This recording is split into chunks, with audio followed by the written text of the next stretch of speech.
Single dad fixed woman's car on way to blind date, not knowing she was the date he dreaded. Before we continue, tell us where in the world you're watching from. We love seeing how far our stories travel. Sophia Loren stood in front of her floor-to-ceiling windows, staring at the city lights 20 stories below, and seriously contemplated faking food poisoning to get out of this date. Because honestly, the last thing she needed right now was to sit across from some stranger making small talk while her entire company was 3 months away from completely falling apart. Her phone buzzed for the millionth time with another email from the investors. And she wanted to throw the damn thing out the window, except it cost $800 and she was about to be broke, so probably not the best financial decision. Her best friend Mia came bursting through the door without knocking because that's just what Mia did. Took one look at Sophia's face and shook her head like a disappointed mother. "Oh no, you're not backing out. I can see it written all over your face." Sophia turned around in her designer dress that costs more than most people's rent and tried to look innocent. "I don't know what you're talking about. I'm totally going." Mia crossed her arms. "You've been married to that company for 2 years straight. You need this. You need to remember what it feels like to be a human being instead of a CEO robot." "My company is dying." "Mia," Sophia said, and hearing the words out loud made them feel way too real. "The investors want an answer by January 15th.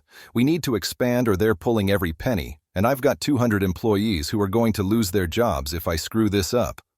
Mia walked over and grabbed both of Sophia's shoulders, which is exactly why you need one night where you're not thinking about quarterly reports and market projections.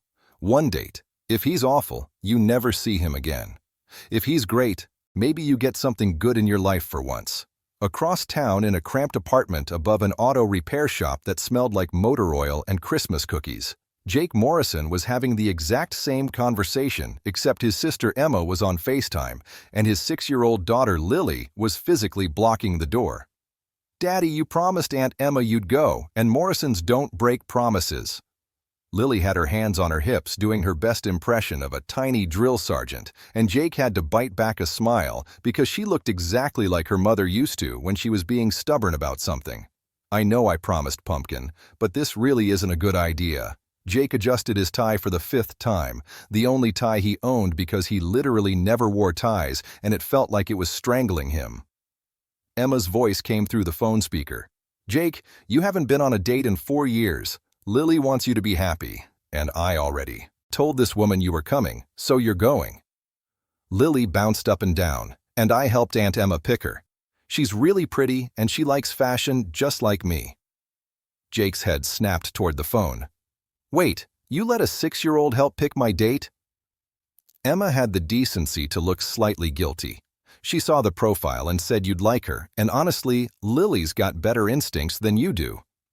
Jake sighed because arguing with both of them was like arguing with a brick wall. Grabbed his jacket and headed for the door. "Fine, one date, but when this is a disaster, I'm blaming both of you." 20 minutes later, Sophia's car made a sound that no car should ever make, kind of like a dying cat mixed with a garbage disposal, and then just completely gave up on life right there on a dark road, 3 miles from the cafe. She sat there in her heels and designer coat watching snow start to fall and thought about how this was clearly the universe telling her to go home, except her phone showed 7:05 and she was already late, and Mia would literally never let her hear the end of it if she bailed now. She called Dub Yahweh and got the wonderful news that they had a 2-hour wait because apparently everyone's car decided to break down on Christmas Eve. Texted Mia that this was a sign from God and got back an all-caps message that said, "No, call an Uber, don't you dare bail." Sophia was about to do exactly that when headlights appeared behind her and an older pickup truck pulled up, and her first thought was, this is how horror movies start. Woman alone on dark road. But then a guy got out and he looked normal enough, maybe mid-30s, nice face, and he was walking over with his hands visible like he was trying not to scare her. "Ma'am, you okay? Car trouble?" His voice was kind, a little rough around the edges, and Sophia felt herself relax just slightly. "Yes, it just died." "What are you worried?" "No way," says 2 hours. The guy Nodded. Mind if I take a look? I'm a mechanic. Might be able to help. Sophia blinked because what were the odds? And watched him pop her hood and lean in with a little flashlight from his keychain. And within about 30 seconds, he'd figured out what was wrong. Your alternator shot, but I can patch it enough to get you where you're going. Where you headed? Ever Cafe on Maple Street, Sophia said, checking her watch. 710 now. So much for making a good first impression. The mechanic straightened up and laughed, and it was such a genuine sound it caught her off guard. No kidding, that's where I'm going too. Small world. Sophia felt something flutter in her chest, but ignored it because this was just a nice stranger helping her out, nothing more. And she definitely wasn't noticing that he had really nice hands, or that his smile made his whole face light up. He worked on her car while snow kept falling and she watched him. And they talked about nothing important, just easy conversation that felt weirdly natural for two complete strangers on the side of the road. He mentioned he had a daughter. She mentioned she ran a company. Neither of them traded names because it didn't seem important in the moment. 15 minutes later, her car was running and he was refusing payment and saying Merry Christmas like people actually did that anymore. And Sophia found herself wishing the car had taken just a little bit longer to fix. She followed his taillights to the cafe and pulled into the parking lot right behind him, and they both got out at the same time, and he held the door open for her like an actual gentleman. The cafe was warm and decorated for Christmas with lights and garland and a little tree in the corner, and the owner Harper came over with menus. Jake Morrison. The mechanic raised his hand. That's me. Harper smiled. Your date just arrived. Sophia Laurent. And Sophia heard her own name and looked up and saw the mechanic's face and watched him turn and see her, and they both just froze. You're Jake. Sophia's voice came out way higher than normal. You're Sophia. Jake sounded just as shocked. The blind date. They said it at the exact same time and then both started laughing because this was absolutely insane. They just spent 20 minutes together on the side of the road, and neither of them had any clue they were about to meet each other. Anyway, Harper was grinning like she'd planned the whole thing. Well, looks like you two have already broken the ice. Your table's ready whenever you are. They sat down across from each other in a corner booth and just stared for a second before Sophia shook her head. So, you didn't know it was me when you stopped? Jake ran his hand through his hair. My sister didn't show me a picture. Just said her name's Sophia. Be nice now. Don't screw it up. Sophia laughed. Mia didn't show me anything either. Just said you were a good dad and I needed to give this a shot. The absurdity of it hit them both at once. How they'd been heading to the same place. How his help had literally saved their date. And Jake leaned back in the booth. So, should we start over then? Sophia felt herself smile for the first time all week. A real smile that wasn't forced for investors or employees. Hi, I'm Sophia. My car broke down on the way to a blind date I didn't want to go on.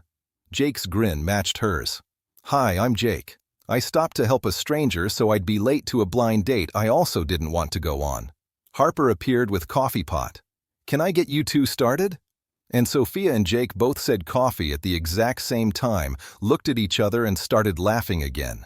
And maybe, just maybe, this night wasn't going to be a disaster after all. 2 hours disappeared like they were nothing. And Sophia couldn't remember the last time she'd sat somewhere without checking her phone every 5 minutes or thinking about work deadlines. But Jake had this way of making everything else just fade into the background. They talked about everything and nothing. The kind of conversation that flows easy when you're not trying to impress someone, and she found herself laughing at his stories about the ridiculous things people brought into his garage, thinking they could be fixed with duct tape and prayer. I had a guy last month bring in a transmission held together with zip ties and actual chewing gum, Jake said, and Sophia nearly spit out her coffee. I'm sorry, chewing gum like the kind you chew. Jake nodded, completely serious. Big red cinnamon flavor. I could smell it from 10 feet away. He looked me dead in the eye and said his buddy told him it would work temporarily. Sophia was laughing so hard tears were forming. What did you tell him? Jake grinned. I told him his buddy was an idiot and sold him a rebuilt transmission at cost because I felt bad for him. Sophia leaned back in the booth studying him. You do that a lot, don't you? Help people even when it costs you. Jake shrugged like it wasn't a big deal. My dad always said, you can either be rich or you can sleep at night. And I'd rather sleep at night. Something in Sophia's chest did this weird twisting thing because she'd spent the last 2 years surrounded by people who'd sell their grandmother for a good quarterly return. And here was this guy who fixed transmissions at cost and stopped for strangers in snowstorms. What about you? Jake asked, flagging Harper down for more coffee refills. What's it like running a fashion company? Sophia felt her smile fade just a little. Honestly, right now, it's like watching something you built with your bare hands slowly fall apart and not being able to stop it. Jake's expression shifted, genuine concern replacing the easy humor. That bad? Sophia found herself telling him everything. Stuff she hadn't even told Mia about the investors breathing down her neck in the expansion deadline and the 200 people depending on her not to screw this up. We need to expand by January 15th, or they pull all funding, Sophia said, staring into her coffee cup like it held answers. And the only location that works is this property on Market Street, but the timeline's so tight and I just keep thinking, what if I can't pull it off? Jake reached across the table and squeezed her hand, and the contact was so unexpected and warm that Sophia looked up. Hey, you're clearly brilliant and tough as hell. You'll figure it out. His confidence in her. This guy who'd known her for all of 3 hours made her throat tight.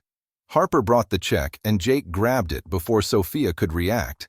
And when she protested, he just smiled. You can get the next one. Sophia raised an eyebrow. Pretty confident there's going to be a next one. Jake's smile got wider.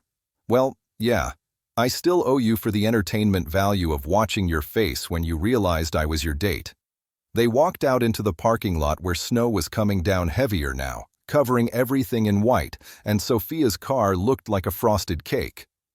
That alternator's not going to last the night, Jake said, looking at her car with a mechanic's critical eye. I can fix it properly tomorrow if you want. Shop's closed for Christmas, but I'll be there anyway doing paperwork. Sophia hesitated because accepting felt like crossing some line from blind date into something more real. I don't want to ruin your Christmas. Jake laughed. Trust me, my Christmas is going to be a 6-year-old waking me up at 5 a.m. to open presents and then watching Elf for the millionth time. Fixing your car would actually be a nice break. Can I meet her? The words came out before Sophia could stop them, and Jake's expression shifted to surprise. Lily? You want to meet Lily? Sophia felt her face heat up. I mean, only if that's okay. You mentioned she likes fashion, and that's kind of my whole thing. But if it's too soon or weird, just forget I said anything. Jake was smiling at her in this soft way that made her stomach flip. Tomorrow afternoon, say around 2. Fair warning, though, she's going to lose her mind when she finds out who you are. The next afternoon, Sophia stood outside a door above Morrison's garage, wearing jeans and a sweater instead of her usual designer armor, holding a bag of art supplies she'd grabbed from an overpriced craft store, more nervous than she'd been for any investor meeting in her life. Jake opened the door, and his whole face lit up when he saw her. And then, a tiny tornado in reindeer pajamas came flying past him, screaming at a pitch. Only dogs should be able to hear. Daddy, there's a princess at the door. Lily's eyes were huge, her missing front tooth making her look even more adorable, and Sophia started laughing. Not a princess, sweetheart. I'm Sophia. Lily's jaw literally dropped. You're Sophia Loren from the magazine. Daddy, she's famous. She grabbed Sophia's hand and dragged her inside before anyone could say another word.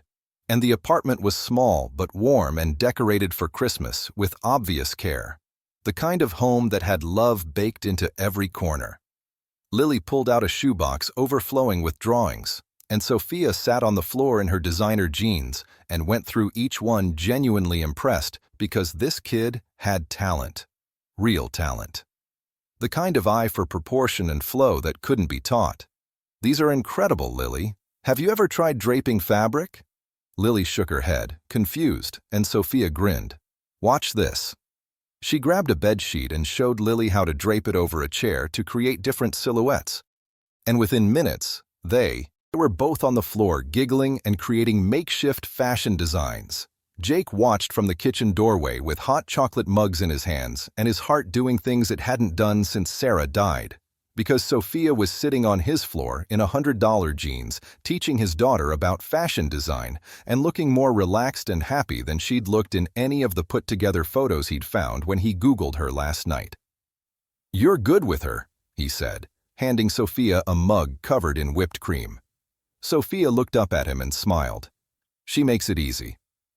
They spent the afternoon like that, the three of them, and it felt weirdly natural, like they'd been doing this forever.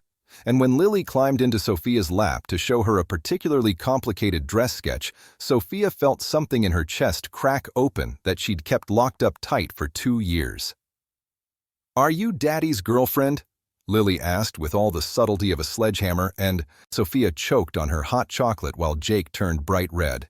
"Lily, we just met. You can't just ask people that."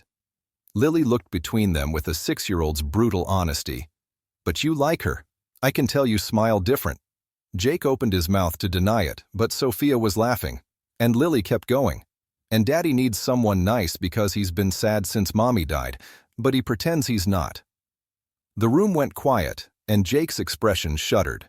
And Sophia realized they just crashed into territory way deeper than a second date usually went. "I'm going to go check your car," Jake said, his voice tight, and disappeared downstairs to the garage. Before Sophia could say anything, Lily looked worried. "Did I make Daddy sad?" Sophia pulled her close. "No, baby, you didn't. Your daddy just misses your mommy a lot." Lily nodded like this made perfect sense. "Aunt Emma says that's why he needs someone new to love, so he can be happy again." And Sophia's heart just absolutely shattered because this little girl understood way too much. Lily played with Sophia's bracelet, then said casually, "Daddy's worried about the garage." Sophia's attention sharpened. "Why is that, sweetheart?" Lily shrugged. "Some fancy people want to buy our building. Daddy said we might have to move." Sophia felt ice slide down her spine. "What building?" Lily pointed down. "This one, Morrison's garage. It's on Market Street. The little mall place with the pizza shop and the dry cleaners." Sophia's vision tunneled because she knew that property, knew it intimately, had the acquisition paper sitting on her desk with the address circled in red, and the building they wanted to demolish to put up her flagship store was the garage directly below her feet.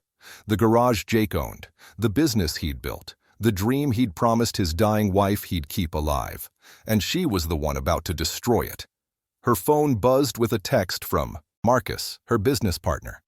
"Board meeting moved to January 10th. Need final decision on Market Street property ASAP."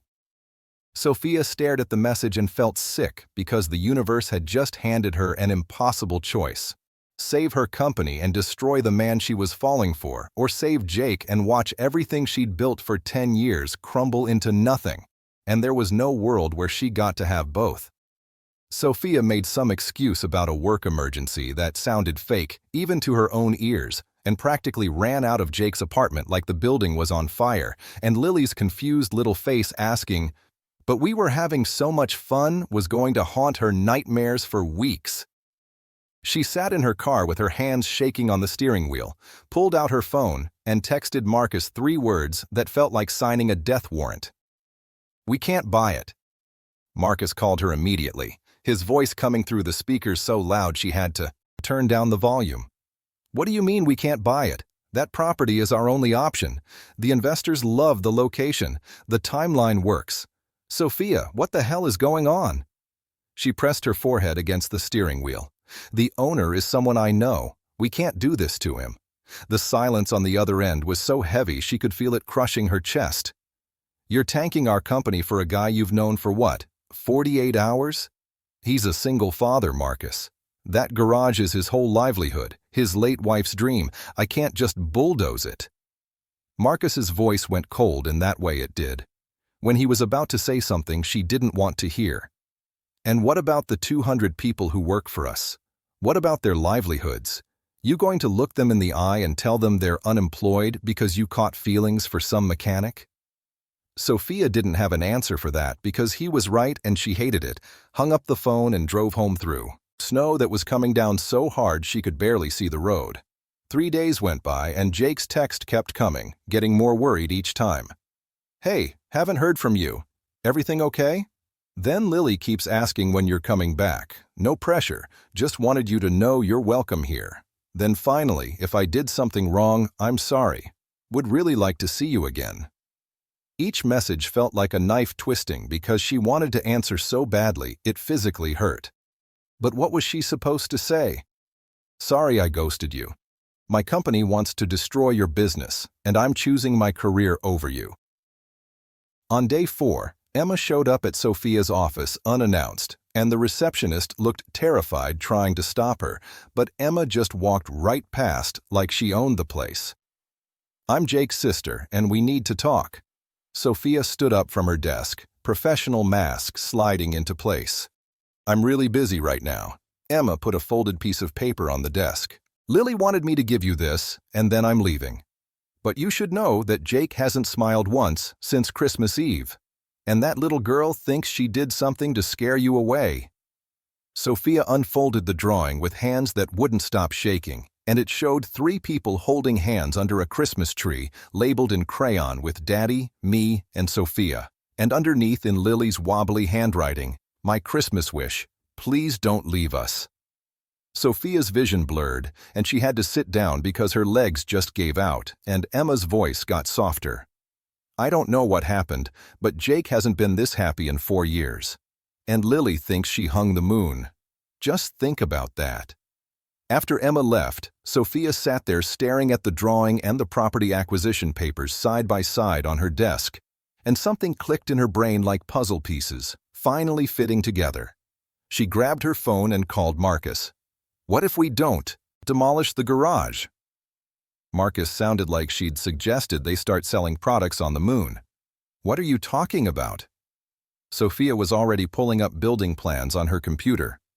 "What if we build around it? Mixed development. Keep Morrison's garage on the ground floor. Put our flagship store on the upper levels." The silence on Marcus's end was different this time. Thoughtful instead of angry. "That's actually kind of brilliant. Blue collar meets high fashion. It's unique. Investors might eat that up." Sophia felt hope flicker in her chest for the first time in days. "And we partner with him, his garage services, our customers. Everyone wins."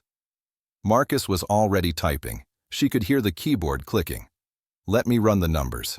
If this works, Sophia, I'm giving you a raise and also admitting you were right, which I hate doing." 2 days later, Sophia walked into Evergreen Cafe, and her heart nearly stopped because Jake was there with Lily having hot chocolate. And the second Lily spotted her, the kid launched herself across the cafe, screaming Sophia's name. Sophia caught her and held on tight, while Lily whispered, "I knew you'd come back." And Jake stood up, looking guarded in a way that made Sophia want to cry because she'd done that. She'd made him put those walls back up. "Can we talk?" Sophia asked. And Jake nodded, told Lily to go sit with Harper for a minute, and they slid into the same booth where they'd had their first date that felt like a lifetime ago. Sophia pulled out a folder with shaking hands. "I owe you an explanation and an apology." Jake's jaw was tight. "Okay." Sophia took a breath. "My company wanted to buy your property, the garage.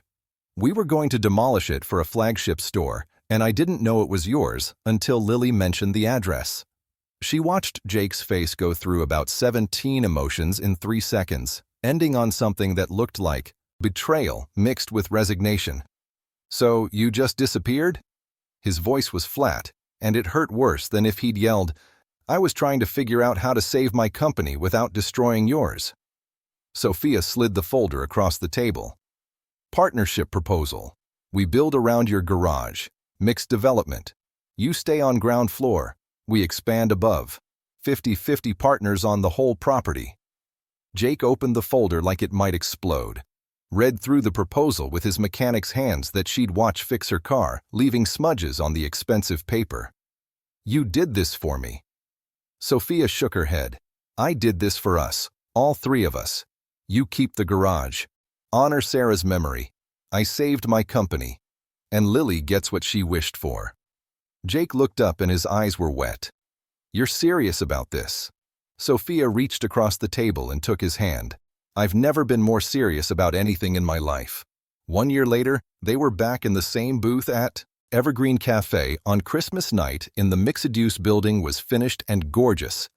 Morrison's garage on the ground floor with the Lauren and Company flagship store gleaming above it. And they'd been featured in 3 business magazines as the most innovative partnership of the year. Lily was 7 now and bouncing in her seat. This is where you guys met. Well, the first time was when Mommy Sophia's car was broken. Jake corrected her gently. Just Sophia, baby, remember? But Lily shook her head stubbornly.